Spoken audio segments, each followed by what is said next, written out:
வருகின்ற பிப்ரவரி 15ஆம் தேதி மகா சிவராத்திரி கொண்டாடப்படுகிறது. அப்படிப்பட்ட மகா சிவராத்திரி எங்கே தோன்றியதுன்னு தெரியுமா?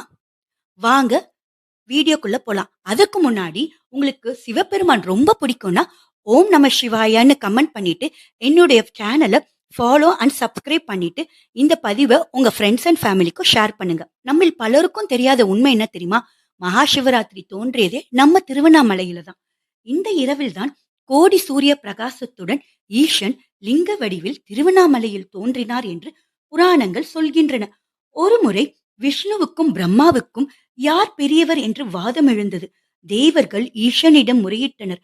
உடனே ஈசன் மண்ணுக்கும் விண்ணுக்கும் எட்டாத நெருப்பு தூணாக அவர்களின் முன் தோன்றினார்.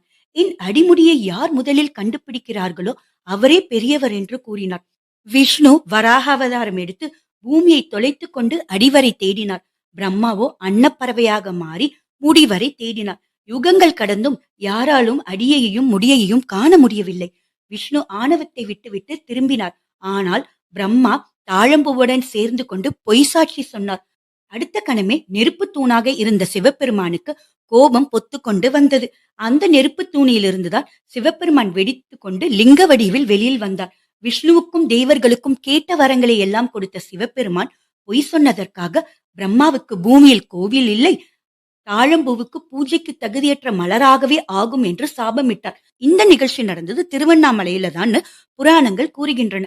இதன் மூலம் உலகில் திருவண்ணாமலையில தான் முதல்ல அக்னி தோன்றியது என்று கூறுகிறார்கள். இந்த அக்னியிலிருந்து தான் சூரியன், சந்திரன், தீப ஒளிகளும் தோன்றின என்று சொல்லப்படுகிறது.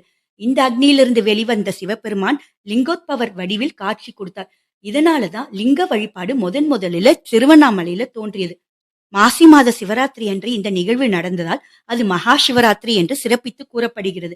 திருவண்ணாமலையில் இருந்துதான் லிங்கோத்பவர் வழிபாடு மகா சிவராத்திரி கொண்டாட்டமும் மற்ற தலங்களுக்கு பரவியது. ஓம் நம சிவாய. நன்றி, வணக்கம்.